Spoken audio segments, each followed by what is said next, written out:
Reagan. Thanks, Karoline. I have two questions for you on crime crackdown. Sure.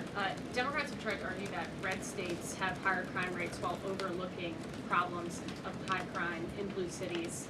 I'm wondering if the president would consider working with red state governors to fix high crime in blue cities like in Memphis, Tennessee.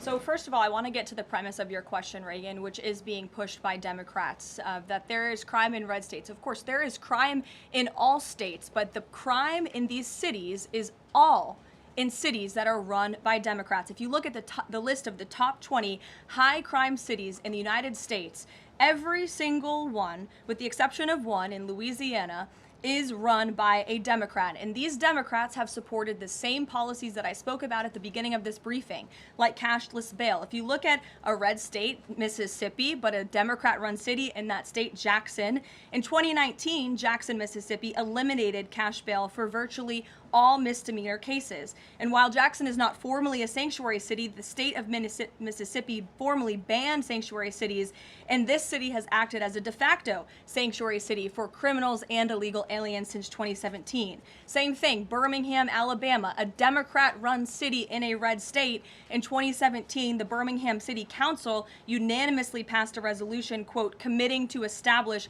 sanctuary policies. So if you actually look at the facts from these Democrat-run cities, these are cities that are run by Democrats and by by members of the Democrat Party. These are blue cities, and they have all supported these disastrous policies which allow repeated career criminals back onto the streets to further commit acts of violence. And so to answer your question, yes, the president wants to work with anyone across this country who wants to end these horrible policies and to bring law and order to our streets. And I think that is proven by his tremendous cooperation with the mayor of Washington, D.C. and our nation's capital. And just look at the results of that. And I do have some updates for you on the D.C. crime crackdown if anyone is interested. There have been a total of 2,177 arrests made since the start of the operation on August 7th. Just last night, there were 57 arrests made in Washington, D.C. Of the 57 arrests, there were 14 illegal aliens who were arrested, many of whom had prior criminal histories.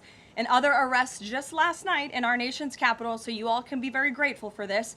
Our great men and women of law enforcement, both federal and local, working together as they should, made an arrest on a warrant for assault with the intent to kill. The subject shot 2 adult males after an altercation. They made an arrest on a warrant for an armed carjacking. The subject assaulted an adult male in the face with a firearm and then took his keys. We also made an arrest on a warrant for simple assault and the destruction of property and subsequently charged with second-degree theft. Last night in D.C., there was an arrest for possession of a controlled substance with second-degree theft. There was an arrest for possession of a controlled substance with the intent to distribute. That subject, the person is also a subject of interest in a homicide and a carjacking. Last night in D.C., we also arrested a felon in possession of a firearm who was carrying that firearm without a license. So these are the career criminals. These are the bad guys that we are picking up in Washington, D.C. every day. The president would love to do this in every Democrat-run city across the country, and he hopes that more Democrats will call the White House to allow us to help them. One more that's D.C. specific. Congress is poised to not extend Trump's federalization of the D.C. police. Mayor Bowser signed the executive order formalizing cooperation with federal forces. You just mentioned all the success that the operation has had. Does the White House believe that the Mayor Bowser's action is enough to continue the crime crackdown? We are very grateful for the mayor's cooperation in this effort, and we look forward to continuing to work with her and the Metropolitan Police Department.